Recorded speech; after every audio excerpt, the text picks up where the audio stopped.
राम राम मेरे प्यारे विद्यार्थी लोग, कैसे हैं आप सब। मैं अविनाश कुमार आप सभी को स्वागत करता हूं अपने YouTube channel Avinash inter zone में। ठीक है, आप सभी का स्वागत है। आप सभी का आशा करता हूं कि आप लोगों की पढ़ाई अच्छे से चल रही होगी, आप लोग अच्छे से पढ़ रहे होंगे। तो आज हम लोग पढ़ने वाले हैं 12th क्लास के हिंदी का सिलेबस। ठीक है, पिछले वीडियो में हमने देखा था इंग्लिश का सिलेबस। ठीक है, इंग्लिश का सिलेबस हमने बहुत अच्छे से बेहतरीन तरीके से देखा था। उस कहाँ से कितने क्वेश्चन आते हैं, कितना ग्रामर से आता है, कितना बुक से आता है, और उन दोनों को मिलाकर कितना नंबर आता है, और कहाँ से कितना नंबर का आपको लिखना होता है, सब कुछ हम लोग पढ़ चुके थे, सब कुछ जान चुके थे।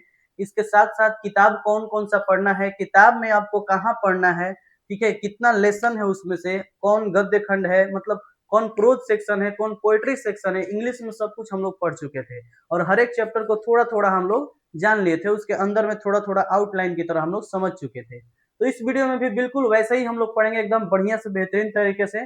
तो जो लोग नए हैं चैनल को सब्सक्राइब कर लीजिए, दोस्तों के साथ शेयर कर लीजिए, ताकि वो लोग भी जल्दी से आकर इसे क्लास को पढ़ सके और कुछ जान सके। ठीक है, वो लोग भी समझ सके। तो चलिए हम लोग ज्यादा देर ना करते हुए स्टार्ट करते हैं। हम लोग का आज का टॉपिक है हिंदी का सिलेबस। ठीक है, आप लोग तो जानते ही हैं कि चाहे आप कॉमर्स के हो, चाहे आर्ट्स के हो, और चाहे आप साइंस के हो, आप सभी के लिए हिंदी और इंग्लिश दोनों बहुत जरूरी है। उसमें भी ज्यादा जरूरी है आपका हिंदी। ठीक है, हिंदी क्योंकि हम लोग शुरू से ही पढ़ते आ रहे हैं, तो उतना आसान दिखने में लगता है, लेकिन आपका व्याकरण थोड़ा सा हार्ड होता है। तो आप लोग बढ़िया से देखिएगा कि कहाँ से क्या क्या प्रश्न आता है, सब कुछ आप लोगों को क्लियरली समझाएंगे। देखिए आराम से हम लोग शुरू से शुरू करते हैं, एकदम बढ़िया से देखते हैं बिना देर किए। ठीक है, स्टार्ट करते हैं हम लोग। ठीक है, ध्यान से देखिएगा। तो देखिए सबसे पहले हम लोग का देखते हैं न्यू सिलेबस। ठीक है, बिल्कुल वैसे इंग्लिश की तरह सिलेबस आपका इंग्लिश की तरह ही हिंदी में भी एकदम सेम टू सेम है, जो शुरू से आता चला आ रहा है वही वाला सिलेबस आपका होगा। क्या क्या सिलेबस में पूछेगा, कैसे कैसे प्रश्न पूछेगा, एग्जाम में कैसे कैसे पैटर्न पे आता है, सब हम आपको थोड़ा सा आगे इसके बाद हम समझाएंगे। ठीक है, तो सिलेबस बिल्कुल वही वाला है, पुराना वाला ही है, कुछ चेंजिंग इसमें नहीं हुआ है। आगे देखते हैं बेस्ट बुक। आपको पढ़ाई करने के लिए बेस्ट बुक कौन सा होना चाहिए। ठीक है, हिंदी में जो किताब से प्रश्न आता है, तो वो कौन सा किताब होना चाहिए, कौन सा बुक आपके लिए होना चाहिए। तो हिंदी का एनसीईआरटी का आपको बुक होना चाहिए। ठीक है, किस चीज का होना चाहिए, एनसीईआरटी का बुक होना चाहिए। एनसीईआरटी का बुक होगा तो आपका बढ़िया से हो जाएगा। दो किताबें होती हैं, एक होता है मेन किताब, ठीक, जिसमें से बहुत ज्यादा प्रश्न पूछते हैं, एक पतला सा किताब आता है। तो आप दोनों बाई कर सकते हैं, चाहे तो एक भी कर सकते हैं, चाहे तो छोड़ भी सकते हैं। ठीक ठीक है, आराम से आइए, सब कुछ देखिए, हम यहाँ पे आप सब कुछ आपको अवेलेबल करा देंगे, चाहे ऑब्जेक्टिव हो, चाहे सब्जेक्टिव हो, चाहे आपका ग्रामर हो, व्याकरण हो, जो भी चीजें हो उसका ऑब्जेक्टिव हो, सब कुछ क्लियर रूप से हम लोग समझेंगे। ठीक है, तो किताब का भी हम लोग देखेंगे, चाहे तो आप खरीद सकते हैं, आपके लिए बेटर ही है। नहीं खरीदना चाहते हैं तो कोई बात नहीं, आप यहाँ से केवल पढ़ सकते हैं। ठीक है, और हाँ, मैं वीडियो फ्री ऑफ कॉस्ट पढ़ाता हूँ, कोई चैनल के बाद मेरा कोई भी ऐप नहीं है। ठीक है, आराम से रोज आइए और पढ़िए आराम से। ठीक है, इस पर हिंदी और इंग्लिश की क्लासेस चलती हैं। आप सभी को मैं फिर से बता दूं, हिंदी और इंग्लिश की क्लासेस चलती हैं बेहतरीन तरीके से। 12th क्लास के जितने भी लोग हैं हिंदी और इंग्लिश पढ़ सकते हैं। और अगर अनदर क्लास के भी लोग हैं, चाहे 9th class, 10th class, 11th, 12th, 8, 7, 6 कुछ भी है, किसी भी क्लास के, तो वो लोग ग्रामर देख सकते हैं और हमारा व्याकरण देख सकते हैं, क्योंकि मैं जीरो लेवल से स्टार्ट करता हूँ हाई लेवल तक। ठीक है, तो शुरू से देख सकते हैं, शुरू से समझ में आएगा। ठीक है, चलिए आगे देखते हैं।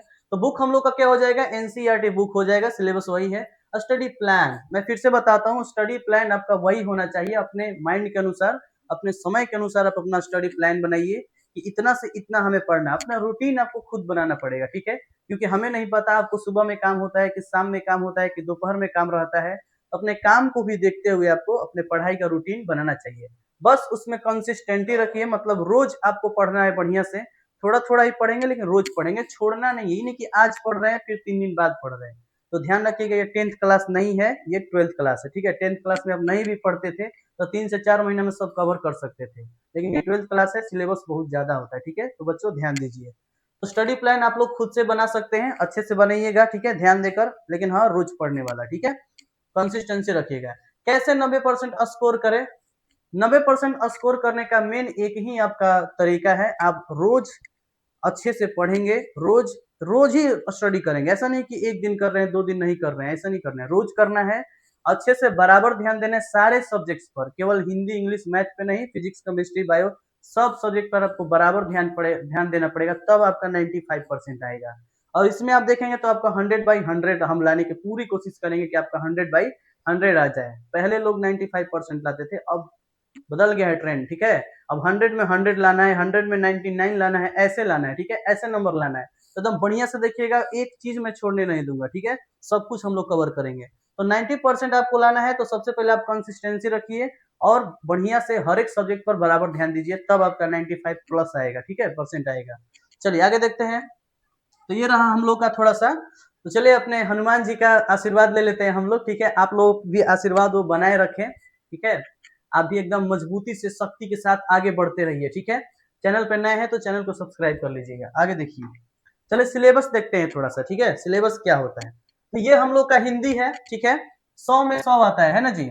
100 नंबर का क्वेश्चन आता है। अगर इसमें आपको 100 लाना है, 100 में 100 लाना है, तो क्या किया जाए। तो देखिए, सबसे पहले आपका आता है किताब, ठीक है। यह है किताब, जो हिंदी का किताब होता है। अभी मेरे पास नहीं है, नहीं तो मैं दिखा देता आप सबको। तो किताब जो होता है आपका, किताब से प्रश्न आता है आपका 40%, ठीक है, ध्यान रखिएगा। व्याकरण से आपका आता है 60%, ध्यान दीजिएगा ना, व्याकरण पढ़ना बहुत जरूरी है, ठीक है। अब किताब में आपका 40% आ रहा है। इसमें किताब में भी कौन सा होता है, एक होता है गद्य खंड, ठीक है, और एक होता है काव्य खंड। ज्यादातर अधिकांश प्रश्न आपके इन्हीं से होते हैं, ठीक है। एक और होता है प्रतिपूर्ति, तो आप उसको भी पढ़ सकते हैं। ज्यादातर आपका यही होता है, ठीक है। टाइम मिलेगा तो हम उसको भी पढ़ा देंगे, ठीक है, लेकिन ज्यादा प्रश्न इसी में से होता है। आपका लगभग हो जाएगा, ठीक है। आगे देखिए, और भी होंगे तो बता देंगे हम। अब किताब में एग्जाम में क्या होता है, सेक्शन ए और सेक्शन बी में से क्वेश्चन पूछता है, ठीक है। ये सेक्शन ए और सेक्शन बी में आपका क्वेश्चन पूछता है। जब आप एग्जाम में जाते हैं, एग्जाम हॉल में, तो वहां पे आपको एग्जाम देने के लिए दो तरह का एग्जाम होता है। आप 10th में दे चुके हैं, आपको पता है। तो सेक्शन ए में होता है और सेक्शन बी में होता है। सेक्शन ए में क्या होता है, तो वस्तुनिष्ठ प्रश्न होता है, जिसको हम लोग ऑब्जेक्टिव बोलते हैं। क्या बोलते हैं, ऑब्जेक्टिव्स, जिसको हम लोग ऑब्जेक्टिव क्वेश्चन बोलते हैं। वस्तुनिष्ठ प्रश्न आता है, कितना में आता है, तो 100 में आएगा, 100 आएगा, ठीक है। 100 में से आपको 50 करने होते हैं। 100 ऑब्जेक्टिव रहेगा, उसमें से केवल 50 आपको करने हैं, 50 उसी तरह से छोड़ देने हैं। एक नंबर से लेकर 100 नंबर तक बीच में जो भी आपको 50 आ रहा है, 50 टिक कर लीजिए, बाकी 50 छोड़ दीजिए, तो आपका 50 नंबर यहाँ से हो जाएगा। 60 व्याकरण से आते हैं और 40 आपके किताब से आते हैं। आप लोग ध्यान दीजिएगा, 60 कितने कहाँ से आते हैं, व्याकरण से, और 40 किताब से आते हैं। तो व्याकरण पे थोड़ा अधिक ध्यान देना है, ठीक है, वो आगे भी काम करता है। अब देखिए, सेक्शन बी में आपका लिखित प्रश्न आता है। ये तो ओएमआर वाला था, इसे रंगने वाला होता है, ठीक है। रंगने वाला से गोल गोल होता है, गोल गोल, और इसमें से कोई रंगने वाला होता है ना। लेकिन ये लिखित होता है, आपको एक कॉपी मिलेगी, उस पर लिखना होता है आपको। ये रिटन एग्जाम होता है। ये भी 50 नंबर का होता है। कितने नंबर का होता है, 50 नंबर का होता है। इधर 50 नंबर का होता है और इधर भी 50 नंबर का। टोटल मिला के कितना होता है, 100 होता है। तो कैसे 100 आपको प्राप्त करना है हम बताते हैं, ठीक है। सबसे पहले देखिए, निबंध। निबंध देगा आपको 150 से 200 शब्दों में, ठीक है। 150 से 200 शब्दों में आपको निबंध दे देगा, ठीक है, किसी चीज पर, कि आप इस पर निबंध लिखें, ठीक है। होली पर निबंध लिखे, सरस्वती पूजा पर निबंध लिखे, बहुत सारा कुछ, अनुशासन पर निबंध लिखे, ये सब दे सकता है, ठीक है। पर्यावरण पर निबंध लिखे, तो ऐसा 6 गो देगा। कितना देगा, 6 गो देगा। 6 गो टॉपिक देगा, उस पर आपको निबंध लिखना होगा। 6 में से कोई एक लिखना है। कितना, केवल एक लिखना है। 5 आप छोड़ दीजिए, कोई भी एक आपको अच्छा लग रहा है उसको लिख लीजिए। मेरा ये वादा है कि आपको 6 के 6 आएगा। आप ये परेशान हो जाएंगे कि 6 में से कौन सा मैं बनाऊं, ठीक है, इतना आपको हम ब्रिलियंट करेंगे। तो 6 में से कोई एक बनाना है आपको, बाकी 5 छोड़ देना है। कितने नंबर मिल जाएंगे, 8 नंबर मिलेंगे, ठीक है। कितना नंबर मिल जाएगा, 8 नंबर मिलेगा। ध्यान रखना है, 150 से 200 शब्दों में लिखना है, ठीक है। टेंशन नहीं लेना है, हम हैं, ठीक है।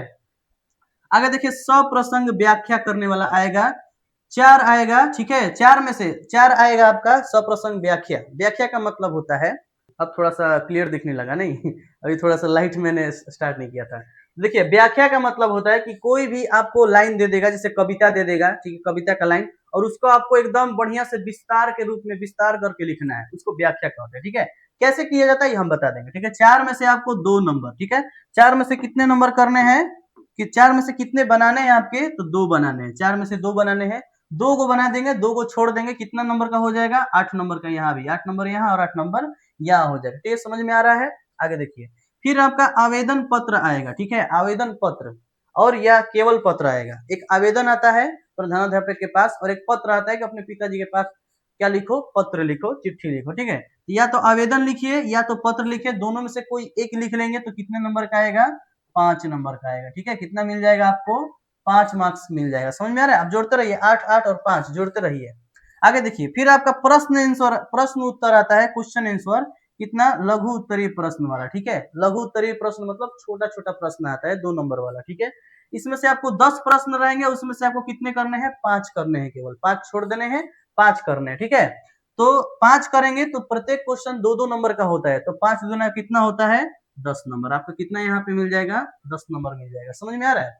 क्वेश्चन आपको टोटल आएगा, टेंशन मत लीजिए, एकदम विस्तार से हम लोग लाइन बाय लाइन पढ़ेंगे, एक्सप्लेनेशन के साथ एकदम अच्छा से विस्तार पूर्वक एकदम देखेंगे, ठीक है। आप सारे क्वेश्चन के आंसर दे पाएंगे, टेंशन मत लीजिए। अगला है कि प्रश्न उत्तर आएगा फिर से दीर्घ उत्तरीय वाला, ठीक है। कैसा आएगा, दीर्घ उत्तरीय। दीर्घ उत्तरीय का मतलब होता है बड़ा बड़ा क्वेश्चन, जो कम से कम 100 से 150 शब्दों में लिखा जाता है, तो वैसा प्रश्न होता है, ठीक है। वैसा आपके 6 गो प्रश्न रहेगा, 6 गो में से आपको कितना बनाना है, केवल 3 बनाना है, 3 छोड़ देना है। मतलब बिहार बोर्ड लगभग लगभग आपको 50% छूट दे देता है, और केवल 50% ही आपको पूरा करना होता है, ठीक है। तो इतना तो आप लोग कर ही सकते हैं। थोड़ा सा ध्यान देंगे हिंदी पर, तो हिंदी में बहुत अच्छा नंबर आ सकता है। इंग्लिश में भी थोड़ा सा ध्यान देंगे, अच्छा नंबर आ सकता है। बिहार बोर्ड में 12th क्लास में हमेशा हिंदी और इंग्लिश ही नंबर आपका बढ़ाता है, इसलिए इन दोनों पे थोड़ा थोड़ा तो ध्यान देना आपको जरूरत है, जरूरी ही है एकदम, ठीक है। बाकी सब में तो आप ध्यान दे ही रहे हैं, इसमें भी थोड़ा थोड़ा ध्यान देंगे तो आपका नंबर बहुत थोड़ा लाइट में आ जाएगा, ठीक है। उसमें थोड़ा सा कम भी हो तो ये मेकअप कर लेता है। इसमें कम से कम 99 98 लाएंगे तो वो अच्छा बेहतर हो जाएगा आपका रिजल्ट, ठीक है। तो 10 में से 5 क्वेश्चन करने हैं, कितने, अच्छा नीचे वाला ना जी, 6 में से 3 क्वेश्चन कर रहे हैं, कितना नंबर आ जाएगा, 5-5 नंबर का एक होता है, तो आपका 15 नंबर हो जाएगा, ठीक है। जोड़ते रहिए, 15 नंबर टोटल आपका 50 नंबर का हो जाएगा। लास्ट में लिखना है संक्षेपण, ठीक है। संक्षेपण 2 आएगा, 2 में से कोई एक लिखना है। संक्षेपण का मतलब होता है कि एक का दे देगा पाठ का नाम, ठीक है, कोई भी पाठ का नाम दे देगा और उसको कह देगा, जैसे बातचीत पाठ है, पहला पाठ है बातचीत, ठीक है, बालकृष्ण भट्ट का, तो बातचीत पाठ दे देगा या उसका कोई टॉपिक दे देगा, कहेगा कि इसको संक्षेपण कीजिए, ठीक है, यानी कि शॉर्टकट में लिखिए, बातचीत पाठ का संक्षेपण कीजिए। तो आप संक्षेपण करने का मतलब उसको सारांश के रूप में लिखना, छोटा करके लिखना, ठीक है, ये होता है संक्षेपण। जैसे पहले आता था ना वैसे, तो संक्षेपण आप लिखेंगे, 2 में से एक लिखना है, कितने नंबर का, 4 नंबर का, ठीक है। टोटल जोड़ लेंगे कितना आएगा, 50 नंबर आएगा, ठीक है। 50 नंबर इधर, 50 नंबर आपका आ गया इधर, दोनों करेंगे तो आपका कितना आ गया, 100 नंबर आ गया, ठीक है। कोई दिक्कत, कोई परेशानी, कोई समस्या, अगर कुछ भी दिक्कत हो, समस्या हो, परेशानी हो, तो आप नीचे कमेंट कर सकते हैं, ठीक है। कोई दिक्कत, चलिए आगे बढ़ते हैं। ये रहा आप लोग का सिलेबस, आशा करता हूँ आपको समझ में आया हो। आगे हम लोग थोड़ा सा पाठ देख लेते हैं कि कौन कौन से अध्याय आते हैं, गद्य खंड में कौन से आते हैं और काव्य खंड में कौन से आते हैं, ताकि आपको ऊपर ऊपर थोड़ा सा नॉलेज हो जाए, ठीक है, ताकि आगे पढ़ने में आसानी हो। सिलेबस जानना बहुत जरूरी होता है। चलिए आगे देखते हैं। देखिए यहाँ पे आप लोग का पाठ दिख रहा होगा, यहाँ पे बातचीत, पहला पाठ क्या है, बातचीत, जिसके लेखक है बालकृष्ण भट्ट, और ये पाठ की कौन सी विधा है, तो निबंध है। ये ऑब्जेक्टिव में पूछता है, इसमें से जरूर 5 से 6 नंबर का ऑब्जेक्टिव पूछेगा, ठीक है। पूछेगा कि बातचीत पाठ के लेखक का क्या नाम है, 4 गो ऑप्शन दे देगा, तो क्या करेंगे आप, बालकृष्ण भट्ट करेंगे। फिर पूछेगा कि बातचीत पाठ जो है, पाठ की कौन सी विधा है, निबंध है, कहानी है, कहानी है कि पत्र है, बताइए। निबंध है, कहानी है, पत्र है कि काव्य है, बताइए, चारों में से कौन सा है, तो आप क्या बताएंगे, निबंध है, ठीक है। ऐसे ऑब्जेक्टिव में आता है, ठीक है।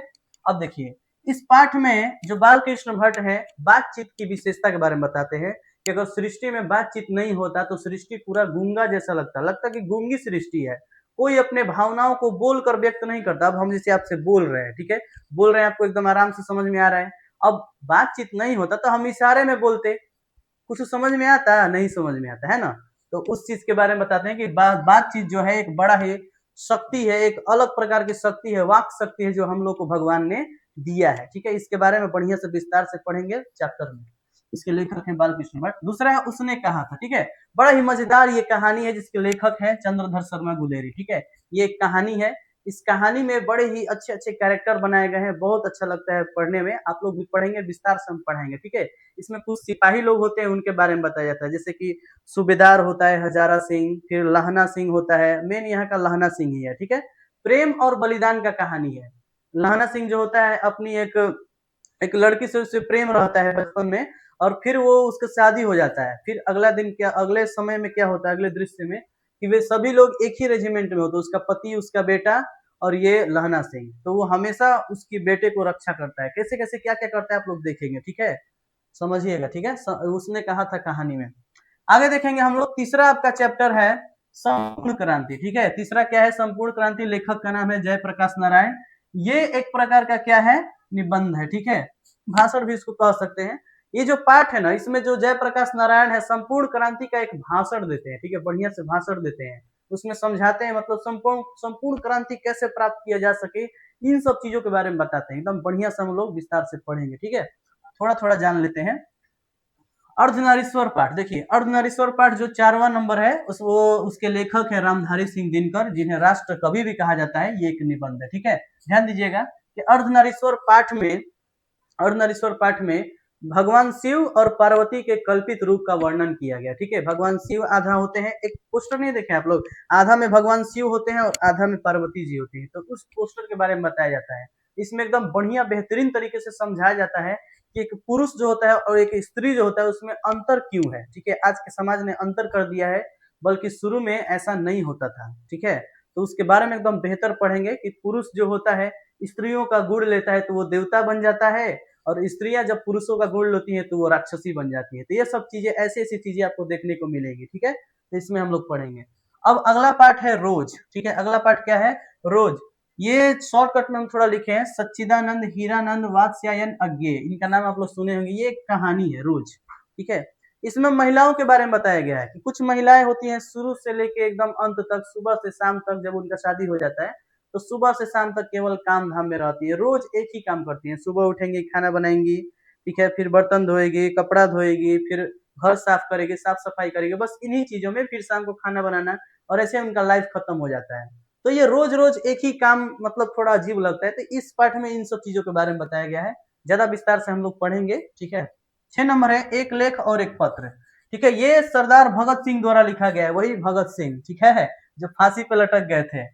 तो भगत सिंह द्वारा लिखा गया, इसको आप पत्र भी बोल सकते हैं, निबंध भी बोल सकते हैं, ठीक है, दोनों बोल सकते हैं। अब ध्यान दीजिए, इस पाठ में भगत सिंह जो है सुखदेव को एक पत्र लिखते हैं, ठीक है, कि कैसे कहां पर आक्रमण करना है, क्या करना है, कैसे लोगों के दिलों में इंकलाब का नारा लाना है, क्या क्या करना है, इन सब चीजों के बारे में इसमें हम लोग पढ़ेंगे। बड़ा ही अच्छा लगेगा, देशभक्ति वाली ये कहानी है, बढ़िया से हम लोग देखेंगे, ठीक है। ये कहानी नहीं है बल्कि एक पत्र है, निबंध है, आप लोग देख सकते हैं। अगला है ओ सदा नीरा, इसके लेखक है जगदीश चंद्र माथुर। ये एक काव्य है, ठीक है। आप काव्य बोल सकते हैं, पाठ की विधा काव्य है कहानी के रूप में, लेकिन इसको काव्य बोला जाएगा, ठीक है।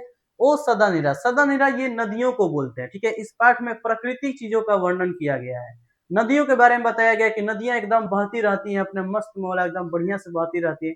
इन सब चीजों के बारे में बताया गया कि प्रकृति हमें क्या देती है, हमें उनकी रक्षा करनी चाहिए कि नहीं करनी चाहिए। अब कई लोग क्या कर नदियों में फूल फेंक रहे हैं, नदियों में विसर्जन कर रहे हैं, ये सब चीजें नहीं करनी चाहिए, उससे नदियां खराब हो रही है, ठीक है। कचरा फेंक देते हैं, ये सब नहीं करना चाहिए। तो इन सब चीजों के बारे में पता चलेगा। अगला जो चैप्टर है हम लोग का, सिपाही की माँ, ठीक है। इसके लेखक है यहाँ पे मोहन राकेश, ये एक एकांकी है जिसको हम लोग नाटक भी बोलते हैं। अब इसमें क्या होगा, सिपाही की माँ जो चैप्टर है, ये एक सिपाही के बारे में बताया गया है। आप लोगों को पता होगा वर्मा नाम का एक जगह है, ठीक है, रंगून में। तो वहां पे लड़ाई चल रही होती है, तो वहां पे एक लड़का होता है जिसकी माँ होती है, ठीक है। तो वो लड़का सिपाही होता है, ठीक है।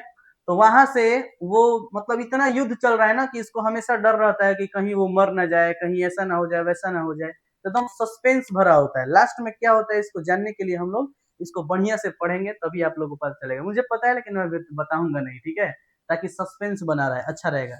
ये सिपाही के बारे में बताया गया, ठीक है। प्रगीत और समाज, अगला है प्रगीत और समाज, नामवर सिंह इसके लेखक हैं, ये एक निबंध है। इस पाठ में बताया गया है प्रगीत और समाज में कि नामवर सिंह कहते हैं कि मैं इसी समाज से निकला हुआ हूँ, तो इसी समाज के बारे में मैं सोचता हूँ, ठीक है। जो भी चीजें मैं सोचता हूँ सब एक दूसरे से जुड़ा हुआ है, जो भी चीजें आसपास में सोचता हूँ सब समाज से जुड़ा हुआ है। आप लोग जो भी सोचेंगे आसपास देखकर ही सोचेंगे कुछ ना कुछ, ठीक है। तो ये कैसे कैसे एकदम दिमाग को हिला देने वाला निबंध है, एकदम बढ़िया लगेगा, लेकिन समझेंगे तो एकदम बढ़िया लगेगा, ठीक है। सस्पेंस जैसा है ये भी, ठीक है। प्रगीत और समाज, इसको भी हम लोग पढ़ेंगे। अगला चैप्टर है जूठन, जिसके लेखक है ओम प्रकाश वाल्मीकि। ये एक आत्मकथा है, दिमाग को हिला देने वाली, आत्मा को एकदम झकझोर देने वाली ये कविता, ये कहानी है, ठीक है। ठीक है, ये आत्मकथा है। ओम प्रकाश वाल्मीकि अपने बचपन के बारे में बताते हैं कि पहले के जमाने में कैसे इनको दूसरों का जूठन खा खा के गुजारा करना पड़ता था, और आज ये इतने बड़े लेखक हैं, ठीक है। पहले के जमाने में इनको जो शादियां होती थी, जो पत्तल वो लोग फेंक देते थे खा के, उनको निकाल निकाल के खाना पड़ता था। एक और खा रहे हैं, एक और कुत्ता को भगा रहे हैं, ऐसे ऐसे करते थे लोग, ठीक है। तो इसमें भी हम लोग बढ़िया से पढ़ेंगे। बड़ा ही दुखमय कहानी है ये, ठीक है, आत्मकथा है। आगे देखेंगे, हंसते हुए मेरा अकेलापन। हंसते हुए मेरा अकेलापन, ये मलयज का लिखा हुआ है, मलयज इसके लेखक है, एक निबंध है, ठीक है। ज्यादातर आपको निबंध मिलेगा, जैसे उसमें ऐसे मिल रहा था। तो देखिए, हंसते हुए मेरा अकेलापन, ये मलयज जो है बताते हैं कि बचपन हो चाहे कोई भी समय हो, कई लोग क्या होते हैं ना कि हंसते हुए दिख नजर आते हैं, ठीक है, ऊपर से हंसते हुए नजर आते हैं, लेकिन अंदर से उनको बड़ी दुख होता है, अकेले फील करते हैं अपने आप को। कई लोग ऐसे होते हैं, तो उनके बारे में, उनकी दशा के बारे में, उनके मन की दशा क्या होती है, क्या सोचते हैं, क्या नहीं सोचते हैं, कैसा कैसा सोचने का उनको करने का मन करता है, ये सब चीजें इसमें बताएं, ठीक है, हंसते हुए मेरा अकेलापन में। आगे हम लोग देखते हैं पाठ तिरिच, ठीक है, पाठ का क्या नाम है, तिरिच।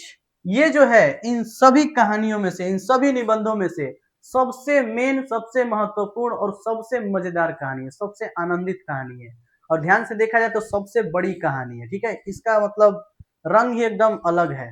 इसको आप पढ़ेंगे ना तो आनंद में चले जाएंगे, ये सोच विचार में पड़ जाएंगे कि एक लेखक इतना कैसे सोच सकता है, इतना अच्छे से कैसे सोच सकता है, एकदम जबरदस्त है।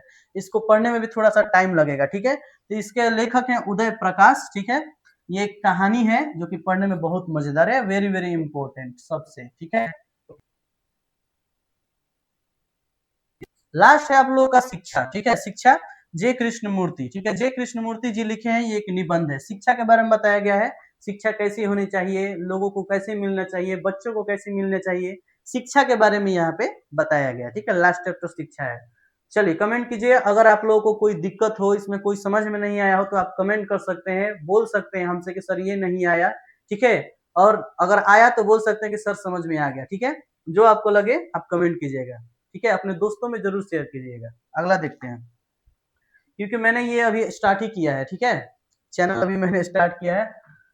तो चलिए ध्यान से देखते हैं, अगला पार्ट है, पाठ कह सकते हैं। पहले आप लोग देखिए कि ये क्या है, कौन सा खंड है जी, तो ये काव्य खंड है, ठीक है।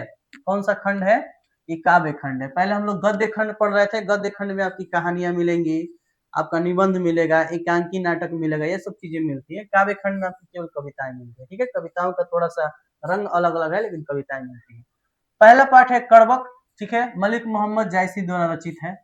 ये इस पाठ की कौन सी विधा है, तो प्रेमाख्यानक कविता है, प्रेमाख्यानक काव्य है, ठीक है। पाठ की विधा पूछेगा, आप केवल कविता भी बोल सकते हैं या प्रेमाख्यानक काव्य भी बोल सकते हैं। प्रेमाख्यानक का मतलब होता है कि प्रेम में जो लोग पीड़ा, दर्द दर्द सहे हुए होते हैं, जिनको धोखा मिला होता है प्रेम में, तो वो सब प्रेमाख्यानक या प्रेम के पीर कवि कहलाते हैं, और ये भी वैसे ही कवि थे, ठीक है, मलिक मोहम्मद जायसी, ये प्रेम के पीर कवि कहे जाते हैं, यानी कि जिन्होंने प्रेम में पीड़ा को अनुभव किया है, इन्होंने अपने कविता को ना खून से लिखा है। जैसे कुछ लोग आप लोगों में से नहीं होते हैं, ये काट लेते हैं, ना बोलोगी तो जाओ काट देंगे, पता है ना, नस काट लेते हैं, ये इसे ब्लड से निकाल निकाल के लेटर लिख के देते हैं, ठीक है। तो इनसे पहले बड़े वाले पागल, बड़े वाले क्या बोलते हैं उनको, पागल नहीं बोलेंगे, क्या बोलते हैं उसको, कबीर सिंह, बड़े वाले कबीर सिंह है एकदम, ठीक है, कबीर सिंह देखे होंगे आप लोग। ये मलिक मोहम्मद जायसी हैं, जिनको प्रेम का पीर कवि कहा जाता है, ठीक है। उन्होंने अपने रक्त से, अपने खून से इस काव्य की रचना की है, ठीक है। इसको एकदम बढ़िया से हम लोग पढ़ेंगे। अगला चैप्टर है पद, ठीक है, जो सूरदास जी का है। इसमें सूरदास जी ने श्री कृष्ण के बारे में ये सब चीजें बताई हैं, ठीक है। ये भक्ति वाली कविता है, भक्ति वाली कविता कि श्री कृष्ण से कैसी भक्ति होती है। फिर पद है तुलसीदास जी ने, तुलसीदास जी ने अपने भक्ति, अपने इष्ट देवता के प्रति भक्ति दिखाते हुए कविता में बताया है, ठीक है। तो ये तुलसीदास जी का है। अगला देखेंगे छप्पय, नाभादास का है, ये भी एक प्रकार का स्तुति काव्य है, यानी कि प्रार्थना किया हुआ, भगवान को प्रार्थना करने वाला काव्य है, कविता है, ठीक है। इसके बारे में भी हम लोग बढ़िया से पढ़ेंगे। अगला है कवित भूषण का, ठीक है, भूषण जो इसके कवि है भूषण, ये वीर रस का कविता है, यानी कि इसमें वीरता के बारे में बताया गया कि शिवाजी कैसे वीर थे, कैसे कैसे उनकी तलवार चलती थी, रानी लक्ष्मीबाई कैसे मारती थी, ये सब चीजें, तो वीर रस की कविता है ये, ठीक है। तो वीरता के बारे में बताया जाएगा। अगला है तुमुल कोलाहल कलह में, इसके कवि हैं जयशंकर प्रसाद, जो कि छायावादी कवि हैं। छायावादी कविता का समझते हैं अर्थ, 2 लाइन का लिखेगा तो उसका 2 पेज जाएगा, इतना अर्थ होता है, बहुत अच्छे से समेट कर वो लोग लिखते हैं, ठीक है, बहुत बढ़िया से, बहुत गहरे राज छुपे होते हैं। तो ये दिखाया गया है कि अगर आपको आपसी कलह हो, मन में आपको परेशानी हो, दुख हो, कष्ट हो, दूसरे से बैर हो, तो उसको उसको खत्म करने के लिए क्या करना चाहिए।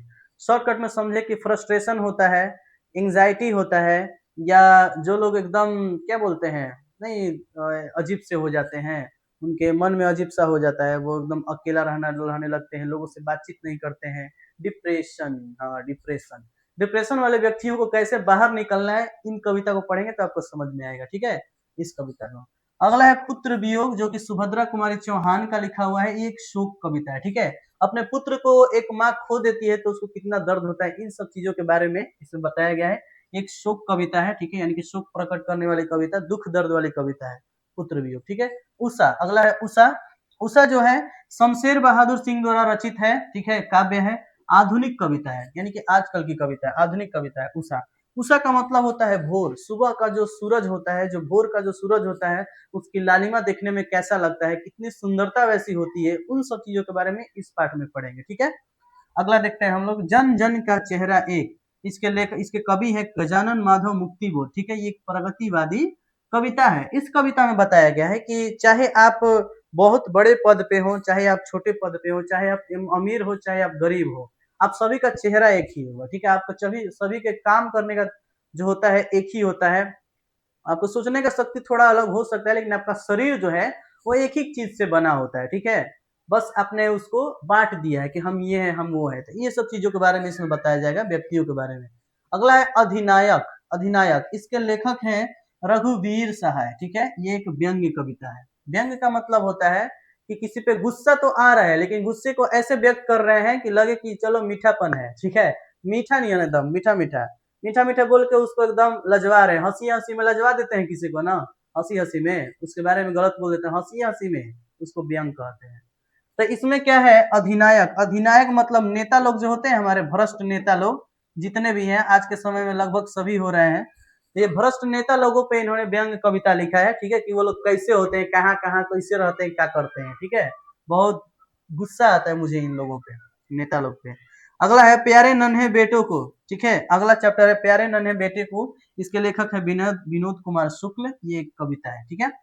इसमें एक बेटे और बाप के जो रिश्ता होता है उसके बारे में बताया गया कि पिताजी को, कोई पिता है, ठीक है, कोई गार्जियन तो अपने बेटे के लिए क्या करना चाहिए, उसके मन की इच्छाओं को समझना चाहिए, उसके बारे में सोचना चाहिए, उसको अच्छी बेहतर शिक्षा देनी चाहिए, क्या क्या करनी चाहिए, और एक बेटे को अपने पिताजी के प्रति कैसा स्नेह रखना चाहिए, कैसा भाव रखना चाहिए, ये सब चीजें इससे सीखते हैं, ठीक है। इस कविता से सीखेंगे। तो हर किसी को पढ़ना चाहिए ताकि आपको आगे के बारे में समझ में। अगर आप किसी के बेटे हैं, बाद में आप किसी के बाप भी बनेंगे, ठीक है, तो सब कुछ देख कर चलना पड़ता है, सब कुछ समझना पड़ता है। अगला है हार जीत, ठीक है, जो कि है अशोक वाजपेयी का।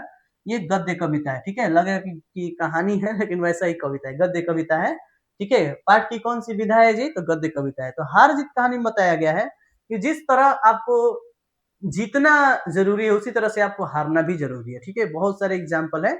आप अगर लाइफ में हारते हैं तो हारिए, हार रहे हैं, ठीक है, फिर उसके बाद मेहनत कीजिए, थोड़ा सा उससे बेटर होके हारिए, उससे बेहतर होके तब हारिए, फिर उससे बेहतर होके हारिए, ठीक है। और फिर लास्ट में आपको जीत अवश्य मिलेगी। तो हारना और जीतना दोनों जीवन में जरूरी होता है। कैसे, ये सब बताया जाएगा इस कविता में, ठीक है। सब कुछ समझ में आएगा, बढ़िया से हम लोग बात करेंगे। लास्ट है आपको गांव का घर। इसके ज्ञानेंद्र पति है लेखक, कवि, ठीक है, कवि है ज्ञानेंद्र पति। ये कोई क्या है, ये भी एक कविता है, ठीक है। थोड़ा सा ध्यान से देखते हैं हम लोग। गांव का घर, ठीक है। गांव का घर यानी कि गांव का घर कैसा होता है। अब इसलिए आप लोग ज्यादातर गांव से ही रहते होंगे, हम भी गांव से रहते हैं। गांव इतना प्यारा होता है, मैं क्या बोलूं, ठीक है, शहरों से कई गुना ज्यादा अच्छा होता है। भले उतनी ऐशो आराम, उतनी सुविधाएं नहीं होंगी, लेकिन इसमें जो आनंद होता है ना, सबसे टॉप लेवल का होता है। अब गर्मी के दिनों में आप शहर में घूमिए, बहुत आपको खराब लगेगा, ठीक है। मतलब इतना धूप, इतना गर्मी, इतना कि परेशान हो जाएगा। और यहाँ पे जाइए ना, पेड़ के नीचे, छांव के नीचे बैठिए, एकदम आनंद मिल जाएगा। नदी के नीचे बैठ, हम तो जाते हैं आराम से, नदी के किनारे मेरा एक पेड़ है, उसके जड़ों पर बैठते हैं और नीचे पैर लटकाते हैं, नदी में एकदम आराम से छाया में एकदम आनंद लेते हैं। तो सभी लोग के आनंद लेने का तरीका अलग है। तो गाँव में जो होता है बहुत अच्छा होता है। तो ये सब चीजों के बारे में हो गया, ठीक है। कविताएं हम लोग देख लिए, हम लोग गद्य खंड देख लिए, काव्य खंड देख लिए। अब हम लोग देखेंगे कुछ व्याकरण की चीजें, कि व्याकरण में हम लोग को क्या करना है, ठीक है। अगर आपको समझ में आ रहा होगा तो लाइक कीजिएगा, वीडियो को थोड़ा लाइक कर दीजिए, ठीक है। हमको थोड़ा अच्छा लगता है कि हाँ बच्चे लाइक कर रहे हैं तो अच्छा लग रहा है, ठीक है। तो लाइक कीजिएगा, अपने दोस्तों के साथ जरूर शेयर कीजिएगा और सब्सक्राइब भी कीजिएगा। चलिए लास्ट हम लोग देखते हैं कुछ व्याकरण के बारे में। हिंदी का व्याकरण का सिलेबस के बारे में, ठीक है, व्याकरण में क्या क्या पढ़ना है, ये जितनी भी सारी चीजें आप देख रहे हैं ना, सभी चीजों को हम लोग देखेंगे।